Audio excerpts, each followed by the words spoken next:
Pudesse acender as luzes, por favor. Eu gosto desta expressão deste cântico guia-me a uma fé profunda. E nós, precisamente, cada vez mais precisamos de mergulhar nessa fé profunda. Amém? Irmãos, concordam? A vida cada vez se torna mais complicada, os tempos são tão difíceis e nós precisamos mergulhar nesta fé profunda, que é esta fé que nos guia, norteia numa caminhada com Ele. Então, é bênção que nós possamos verdadeiramente mergulhar nessa fé. Nós hoje vamos encerrar este capítulo das situações que desagradam a Deus.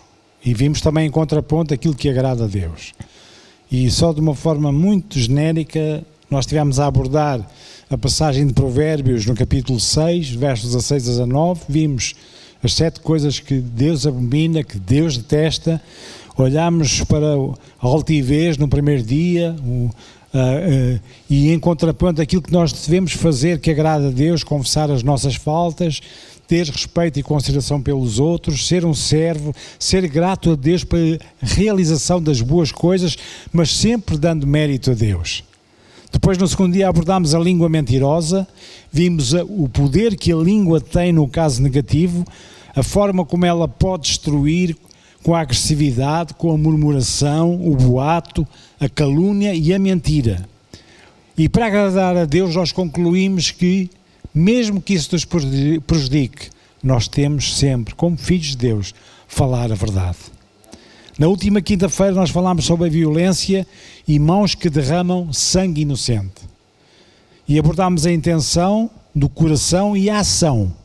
Mãos que fazem, coração que planeia e pés que se apressam a fazer o mal. Então vimos aquilo que agrada a Deus, fazer o bem, abordarmos os outros com amor, produzir a paz e, sobretudo, perdoar.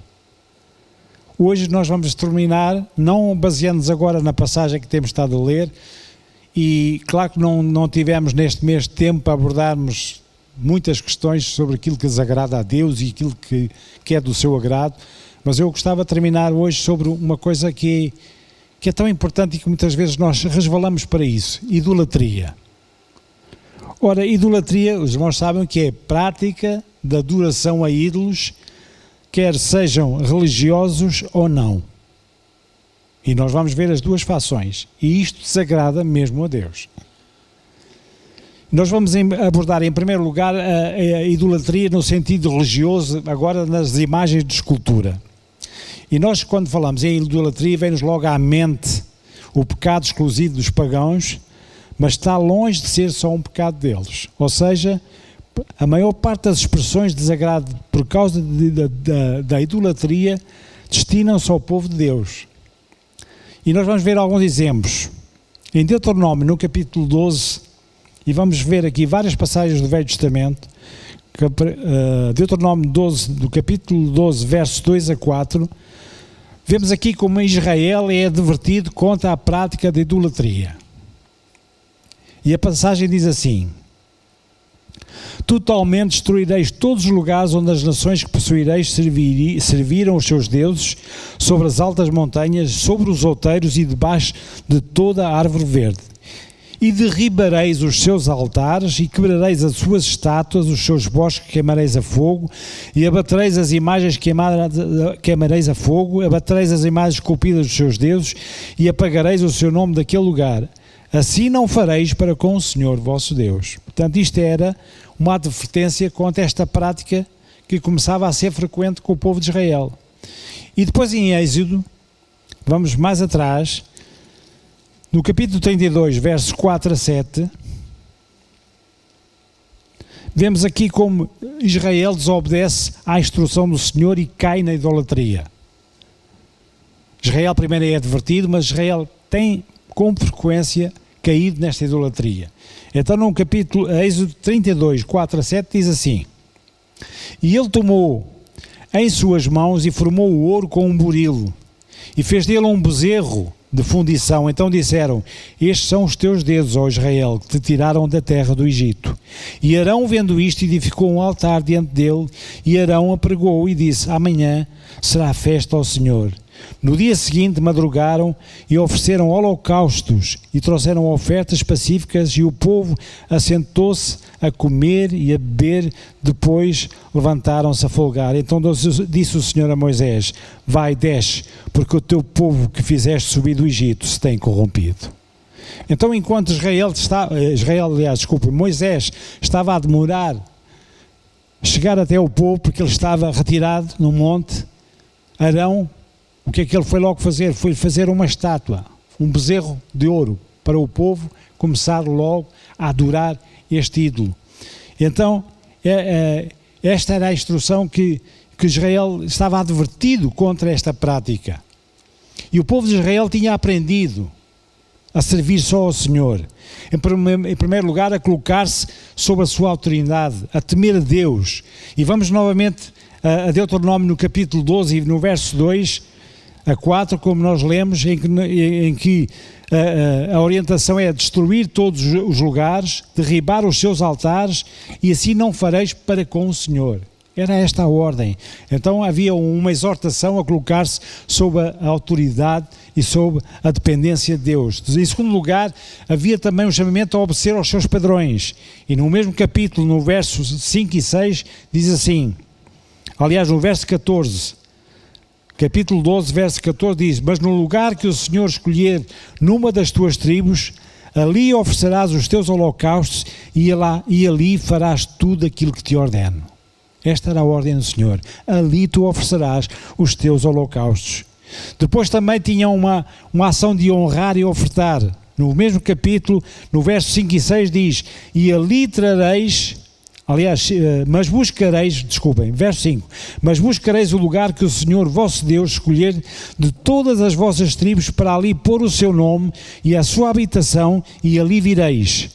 E no verso 6 diz: e ali trareis os vossos holocaustos, os vossos sacrifícios, os vossos dízimos, a oferta alçada da vossa mão, os vossos votos e as vossas ofertas voluntárias, e os primogênitos das vossas vacas e das vossas ovelhas. Então havia uma ação também de honrar e de ofertar. E por último, fazer dele o centro da alegria.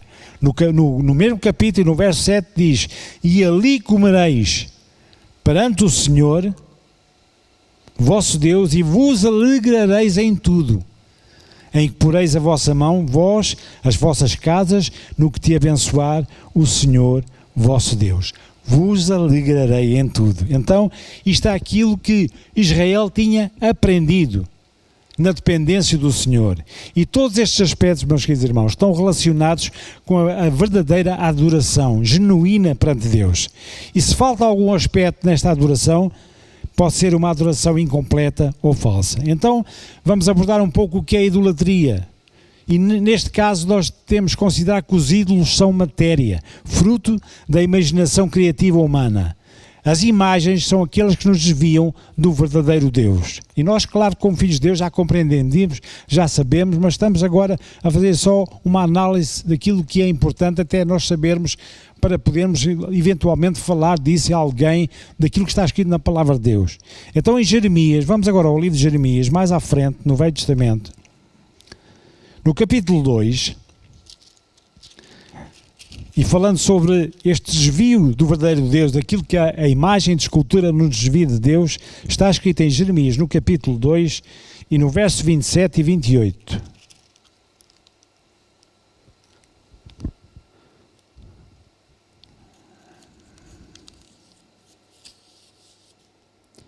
Que diz assim: que dizem ao pedaço de madeira, tu és o meu pai, e à pedra, tu me geraste, porque me viraram as costas e não o rosto.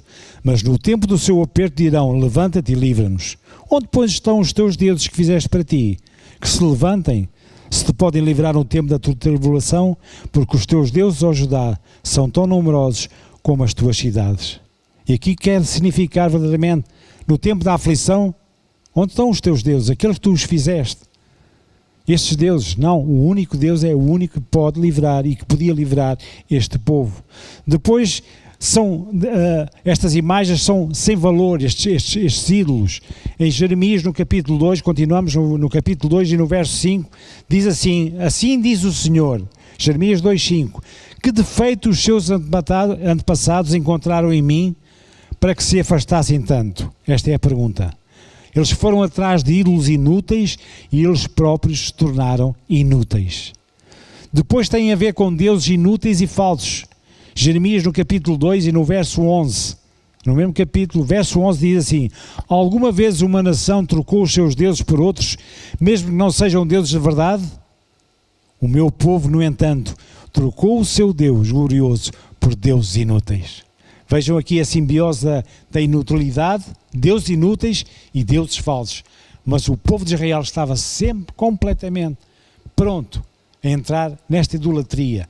E isto, e vamos ver mais tarde, é algo que, não falando de cultos de imagens, de cultos de animais, enfim, de várias situações, hoje em dia a idolatria pode ir para outros campos, que nós muitas vezes temos de ter muito cuidado também na nossa vida.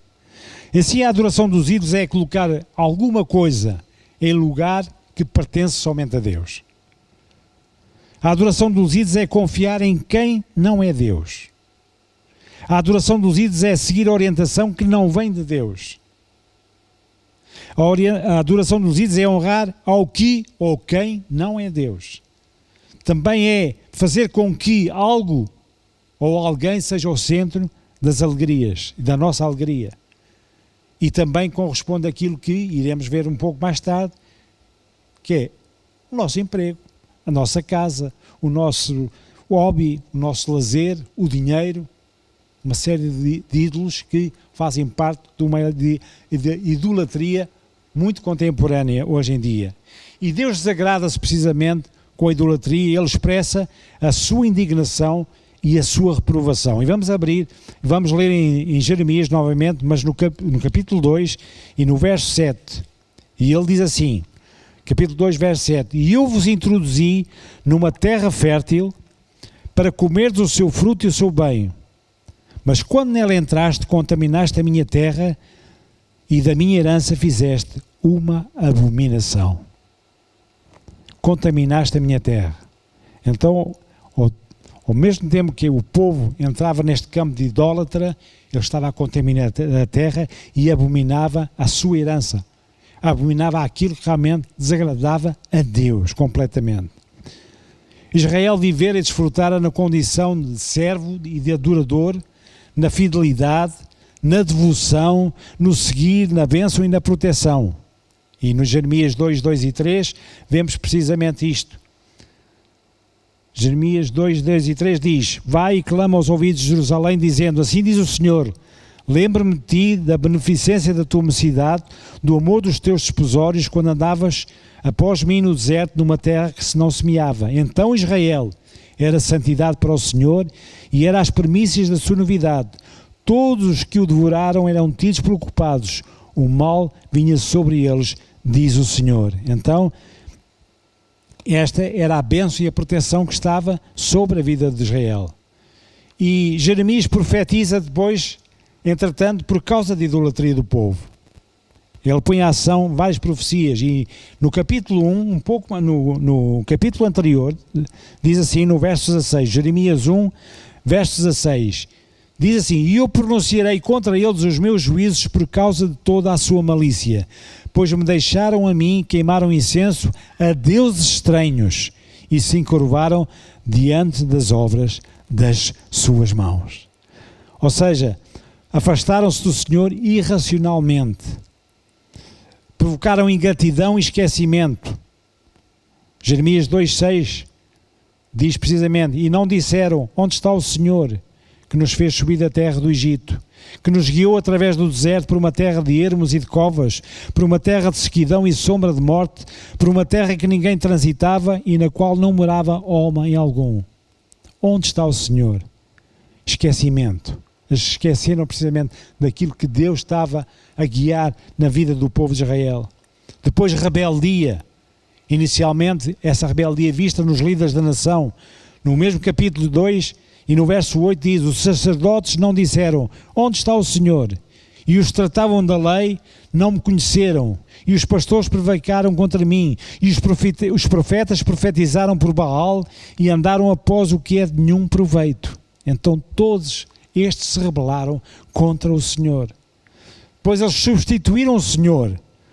Jeremias 2, no verso 17. Porventura não procuras isso para ti mesmo, deixando o Senhor teu Deus, no tempo em que Ele te guia pelo caminho?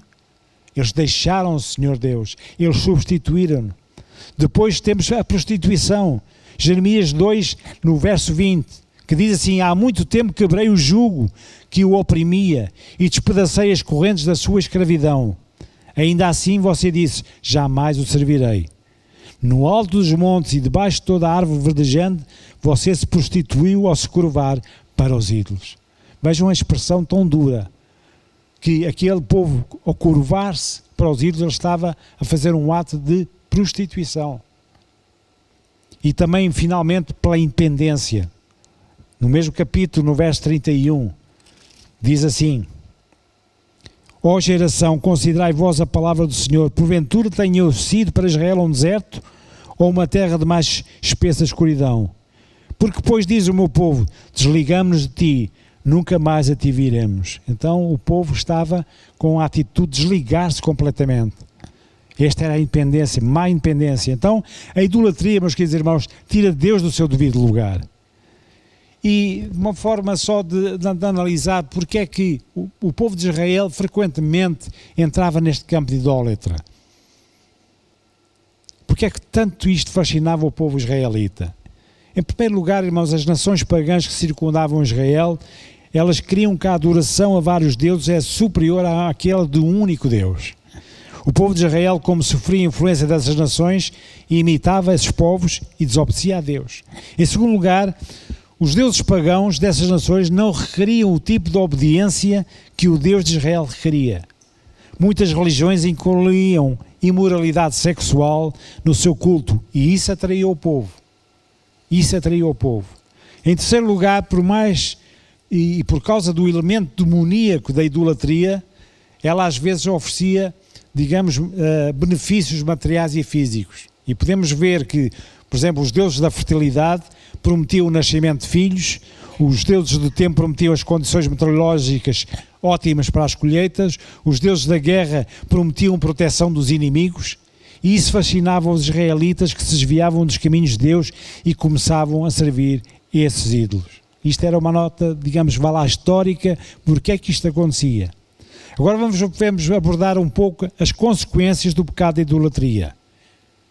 Em primeiro lugar, para Deus, idolatria é acima de tudo uma ofensa contra aquele que é o único que é digno de adoração, o nosso Deus, o soberano, que tem autoridade para legislar. E por essa razão é vista quase como um crime. Deus fará uma denúncia e faz do idólatra um réu diante do próprio juiz ofendido. E vamos ler em Jeremias no capítulo 2 e no verso 9 que diz assim, Jeremias 2:9: portanto, apresentarei a minha acusação contra vocês, diz o Senhor, e também apresentarei acusações contra os seus descendentes. Depois das consequências do pecado da idolatria, agora para o idólatra, para aquele que consome e faz e pratica a idolatria.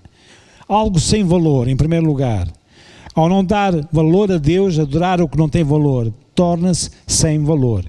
E Jeremias 2:5, precisamente, que já tínhamos lido, fala precisamente disto.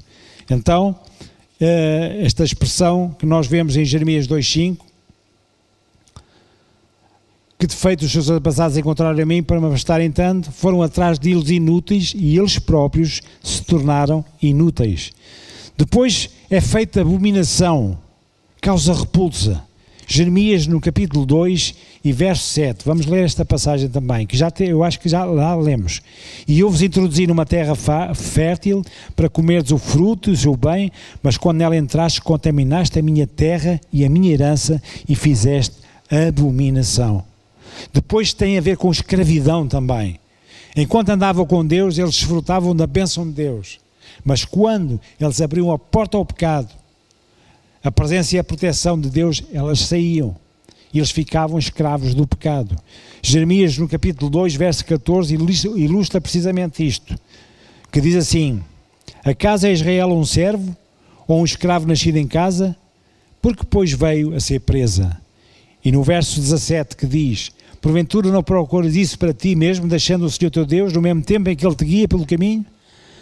Então, irmãos, vamos ver aqui esta escravidão daqueles que praticam a idolatria é real. E naquele tempo o povo de Israel, ele entrava numa verdadeira escravidão. Muitas vezes não era a escravidão física, mas era uma escravidão espiritual. Depois a amargura. Vemos Jeremias 2, no capítulo 19, no verso 19, diz assim: a tua malícia te castigará, as tuas apostasias te repreenderão, sabe, pois, e vê que mau e quão amargo é deixares ao Senhor teu Deus e não teres o meu temor contigo, diz o Senhor Jeová dos exércitos. Quão amargo é deixares o Senhor teu Deus. Depois a vergonha, algo também que faz parte desta condicionante da idolatria. Em Jeremias 2 também, mas no verso 26, que diz assim: a nação de Israel é como um ladrão que só fica envergonhado quando é pego em flagrante. O povo, os seus reis, oficiais, sacerdotes e profetas são todos iguais.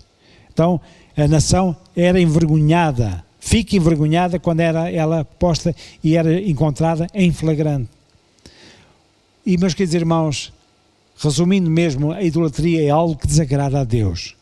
E por detrás da idolatria, meus queridos, há demónios que são seres sobrenaturais controlados pelo diabo. Na primeira carta aos Coríntios, em Paulo, diz a respeito de comer carne sacrificada aos ídolos. Ele diz: esses sacrifícios são oferecidos a demónios e não a Deus. Vejam como Paulo tem este discernimento. Esses sacrifícios são oferecidos a demónios e não a Deus. Mas claro que nós cristãos sabemos o poder de Cristo Jesus na nossa vida, que Ele tem um poder maior que os demónios, mas nós temos que estar vigilantes porque Satanás, o Deus deste século, exerce o seu poder nesta época que nós estamos a atravessar de imoralidade, de idolatria e de pecado. E eu gostava que projetássemos agora uma passagem de Paulo em 2 de Coríntios, no capítulo 4 e no verso 4. 2 de Coríntios 4, 4. Isto a ver com a vigilância que nós temos de ter na nossa vida em relação a estas artimanhas. O Deus deste mundo cegou a mente dos que não creem, para que não consigam ver a luz das boas novas, não entendendo esta mensagem a respeito da glória de Cristo, que é a imagem de Deus. Então, o Deus deste mundo, Satanás, ele tenta sempre cegar os olhos daqueles que não conseguem ver a verdade, não conseguem ver a glória de Deus. Por isso nós, meus queridos irmãos, que já conhecemos a verdade, nós temos que cada vez estar mais atentos a todas estas dificuldades, a estas artimanhas.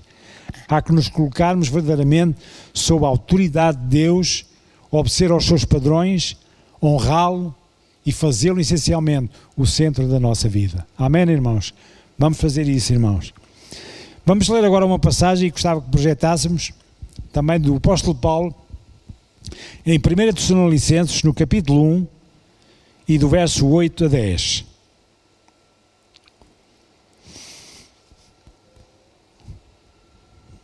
Diz assim: agora, partindo de vocês a palavra do Senhor, tem-se espalhando por toda a parte, até mesmo além da Macedónia e da Acaia, pois sua fé em Deus se tornou conhecida em todo o lugar, não precisamos sequer mencioná-la. Pois as pessoas têm comentado sobre como vocês nos acolheram e como deixaram os ídolos, a fim de servir ao Deus vivo e verdadeiro. Também comentam como vocês esperam do céu a vinda de Jesus, o Filho de Deus, e a quem Ele ressuscitou dos mortos e que nos livrará da ira que está para vir. Amém, irmãos? E o apóstolo Paulo é muito assertivo naquilo, da forma como vocês deixaram os ídolos. E no tempo do apóstolo Paulo era a mesma situação. O povo idólatra, o povo extremamente idólatra. E então era esta a necessidade de que o apóstolo Paulo queria que o povo se orientasse, pusesse debaixo da autoridade de Deus. E antes de continuarmos para outra situação, só uma nota para terminar esta parte da idolatria, na parte das imagens, enfim, de certos cultos. No campo das imagens, nas imagens do culto a animais, há que rejeitar completamente algo também que muitas vezes é subreptício, que é a astrologia, que é uma outra forma de idolatria. E a astrologia está ligada com aquilo que são os horóscopos, com aquilo que é a influência dos astros na vida, e eu fico extremamente incomodado e fico extremamente nervoso quando vejo ainda crentes que não dispensam ver o signo. Deixa-me ver o que é que o meu signo tem para a minha vida. E vão ver. Irmãos, isto é idolatria, isto é pecado completo. Então temos que estar atentos a isso. Isto é uma nota só lateral, porque é importante, irmãos, nós discernirmos isto também. E não entrarmos. E eu vejo crentes a fazerem isto. E extremamente incomodado, e claro, rebato, mas as pessoas têm que ser realmente convencidas que estão a fazer mal. Porque aquilo é uma coisa satânica. Não temos que estar a ver signos, nós não temos que ter influência de astros. A nossa vida está dependente daquilo que Deus quer, daquilo que é o nosso caminho, o nosso propósito. É isso que nós temos que confiar-nos. Isto foi só uma notazinha. Mas estamos aqui a refletir um pouco sobre, e tivemos a refletir sobre este idolatria, vá lá, religiosa ou espiritual, mas há outros ídolos que fazem parte da nossa vida e que nos tiram o foco de Deus, e sem nos apercebermos, meus queridos irmãos, nós estamos a cair nesse pecado. Sem darmos por isso, nós estamos a idolatrar. Vou dar alguns exemplos. A nossa equipa de futebol, a televisão, o nosso novo carro, a nossa mota, o culto do corpo, os jogos eletrónicos, numa simbiose completa, o dinheiro. E eu vou ler aqui uma passagem que tem a ver, e não falo do dinheiro em si, o amor ao dinheiro, Mateus 6,24, que diz, vocês não podem servir a Deus e ao dinheiro. A última parte do versículo diz isto. Até a nossa família pode ser um campo de idolatria. Mateus 10,37 diz, quem ama a seu pai e sua mãe mais que a mim, não é digno de mim, e quem ama seu filho ou sua filha mais que a mim, não é digno de mim. E, irmãos, vamos ser conscientes e sinceros. Muitas vezes nós idolatramos muito. E até os nossos filhos, pomos num pedestal e idolatramos aquilo. É claro que temos que ter amor aos nossos filhos. Mas cuidado com a idolatria que nós podemos pôr em questão também. E talvez o maior perigo da idolatria, sabem quem é? É a nossa própria pessoa. Quando nós olhamos para o espelho de manhã, achamos que somos os maiores, temos que cuidar bem da nossa imagem por causa da nossa reputação. E muitas vezes é aquele eu, aquele egocentrismo que nos faz cair também numa falta muito grande de idolatria. Uma coisa que eu quero destacar, e mesmo para terminar, em relação às coisas materiais e que facilmente se tornam ídolos para nós. Não é errado nós pedirmos as coisas que nós precisamos a Deus. Não é errado, irmãos. Mas é errado colocar essas coisas acima de Deus na nossa vida. E isso é perder o foco.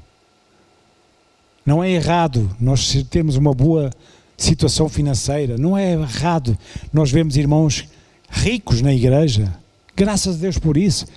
Mas quando esses irmãos começam a ter amor ao dinheiro, começam a fixar-se de uma idolatria de querer ganhar cada vez mais dinheiro, e eles já estão a entrar numa idolatria ao dinheiro. Então o que é importante é nós conseguirmos ter o foco, conseguirmos discernir o foco daquilo que queremos fazer. Qual é o nosso foco? Queremos estar debaixo da autoridade de Deus, receber aquilo que Ele tem do melhor para nós, mas que o nosso coração não esteja arraigado daquilo e que nós não possamos fazer daquilo um ídolo para a nossa vida. E isto é muito perigoso. Então há que nós não nos distrairmos, estarmos atentos por aquelas coisas que nos absorvem por completo, e eu poderia dizer muito mais coisas práticas que nos absorvem hoje em dia, e que nós, sem darmos por isso, estamos a idolatrar, porque estamos a dedicar tempo demasiado. Também fico preocupado, e agora é só um exemplo que me lembrei agora, já não estou a falar de jovens, estou a falar de homens. Passam inteiras noites na internet a jogar jogos eletrónicos. Mas isto é um campo de idolatria horrível. É uma armadilha de Satanás, porque passam a vida ali.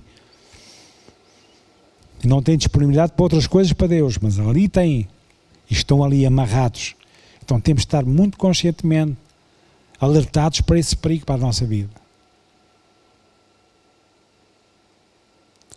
A palavra de Deus diz-nos, e mesmo a terminar em Êxodo, no capítulo 20 e verso 3, não tenham outros deuses além de mim. Isto é um aviso que Deus dá para a nossa vida. Por isso há que ter cuidado com esses deuses, esses falsos deuses, esses ídolos, que nos retiram o foco de honrar, de adorar, de servir a Deus. Há um trono que só pode ser ocupado por Deus na nossa vida. E idolatria é o pecado de desprezarmos o próprio Deus. E aquilo que lhe agrada, já agora em contraponto, é precisamente ver os seus filhos a adorá-lo, honrá-lo e a fugirem de todo o tipo de idolatria e pecado. E mesmo para terminar, vamos projetar o último versículo, Colossenses, no capítulo 3 e verso 5. Esta é uma advertência do apóstolo Paulo também. Diz assim: portanto, façam morrer as coisas pecaminosas e terrenas que estão dentro de vocês. Fiquem longe da imoralidade sexual, da impureza, da paixão sensual, dos desejos maus, da ganância, que é idolatria. Este é o recado de Paulo, e este é aquele recado que eu queria deixar para cada um de nós, para a nossa vida, irmãos. E que durante estas 4 semanas nós tenhamos tido ou aprendido ou relembrado aquilo que desagrada a Deus e que possamos trabalhar na nossa vida para fazer aquilo que realmente, verdadeiramente lhe agrada. Está bem, irmãos? Então, que nós possamos meditar nestas palavras e, mais uma vez, obrigado pela vossa atenção.